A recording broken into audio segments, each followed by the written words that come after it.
कश्मीर में आखिरी सांसें गिन रहे आतंकी अब जम्मू रीजन को निशाना बना रहे हैं और इसी सिलसिले में आप याद करें जब 8 जुलाई को आतंकियों ने कठुआ के बडनौटा इलाके में सेना के गश्ती दल पर घात लगाकर हमला किया था और इसमें 5 जवान शहीद हो गए थे।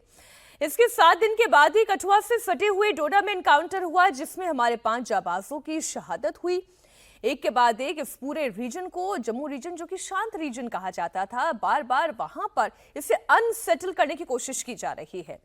ये जून के बाद जम्मू रीजन में 8वां अटैक है और इसकी शुरुआत 9 जून से हुई।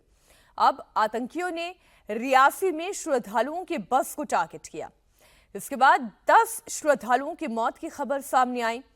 2 दिन के बाद ही हीरानगर में आतंकी हमला हुआ। 12 जून को डोडा में 2 अटैक हुए थे और 26 जून को डोडा के गंगोह में ही हमला हुआ जहां 3 आतंकी ढेर कर दिए गए।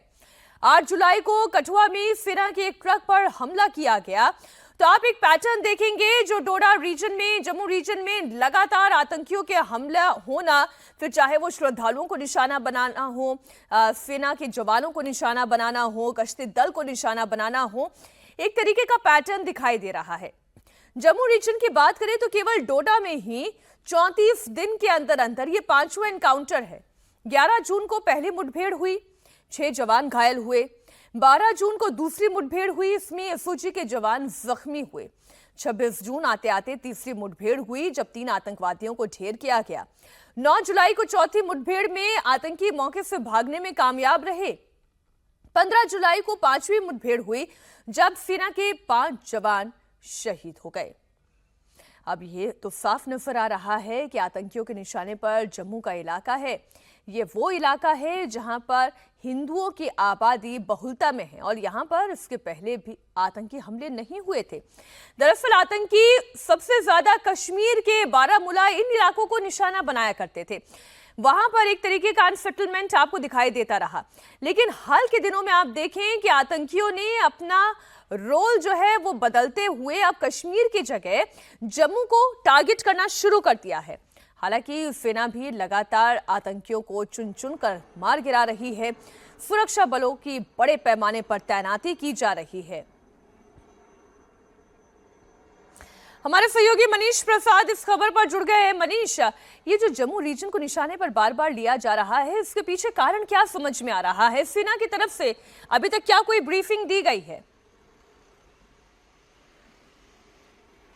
देखिए, पहले तो मीनाक्षी हम आपको बता दें, डोडा, किश्तवाड़ और भदरवा का एरिया ज्योग्राफिकली करीबन 2009 तक यहां पर आतंकवाद बहुत ज्यादा था।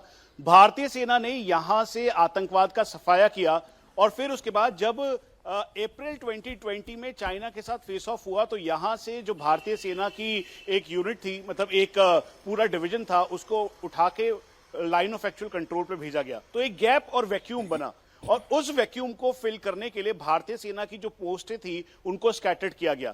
बस इसी का फायदा उठाते हुए आतंकियों ने अलग अलग समय पर यहां पर घुसपैठ की और घुसपैठ करने के बाद आतंकियों ने एक बार फिर से अपने उस स्लीपर सेल्स और साथ में जो ओवरग्राउंड वर्कर्स के नेटवर्क है उसको एक्टिवेट किया और फिर राजौरी, पुंछ, उसके साथ साथ डोडा, किश्तवाड़, जहां पर उनको सपोर्ट काफी ज्यादा था क्योंकि ये एरिया काफी हद तक उनके ओवरग्राउंड वर्कर से भरा हुआ था जो कि आतंकवाद के सफाई की वजह से शांत बैठे हुए थे, वो अचानक एक्टिवेट हो गए। अब इसके बाद से लगातार ऑपरेशन हो रहा है। पिछले 1 महीने में 7 बड़े एनकाउंटर हुए हैं जिसमें भारतीय सेना के कुल मिला के 9 जवानों ने वीरगति प्राप्त की है और एक जो भारतीय वायुसेना के डिटैचमेंट ट्रक के ऊपर अटैक हुआ था उसमें भारतीय वायुसेना का एक जवान वीरगति को प्राप्त हुआ था। अब ये आज के ऑपरेशन की बात, इस ऑपरेशन का नाम है कोठी 2। पिछले 6 दिन से ये ऑपरेशन चल रहा था। भारतीय सेना की RR unit, Jammu Kashmir police की एसओजी और स्पेसिफिकली हम आपको बता दें कि स्पेशल फोर्सेस की 2 अलग अलग टीमें इस ऑपरेशन को अंजाम दे रही थी। ये जो एरिया है वो वहां तक पहुंचने के लिए कम से कम 3 घंटे पहाड़ के ऊपर चलना पड़ता है। ये डेसा फॉरेस्ट और ज्योग्राफिकली ये रास्ता एक तरफ जहां अनंतनाग यानी साउथ कश्मीर को कनेक्ट करता है, दूसरी तरफ ये रास्ता सीधा जम्मू की तरफ आता है और एक रास्ता किश्तवाड़ की तरफ जाता है। लेकिन चौथा एक्सेस है जो कि इसे खजियार यानी हिमाचल प्रदेश से जोड़ता है। तो इसीलिए 2007 और 8 से पहले पहले आतंकी इसको अपना सेफ रूट समझते हुए यहां पर आते थे और यही वजह है कि एक बार फिर से आतंकवादियों ने यहां पर अटैक करना शुरू किया है। अब इनपुट इस बात का भी मिला है कि ये पाकिस्तानी आतंकी हैं, करीबन 3 से 4 की संख्या में अलग अलग ग्रुप में हैं और ये 3 के लगभग ग्रुप है।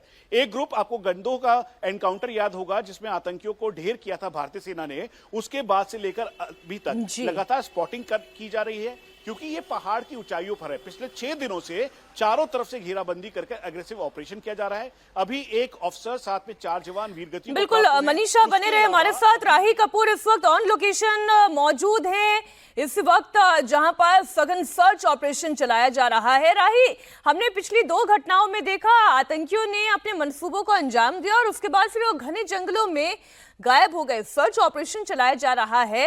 इस वक्त सेना का टारगेट क्या है? पूरे इलाके को भी दूसरा दिखाएं दर्शकों को।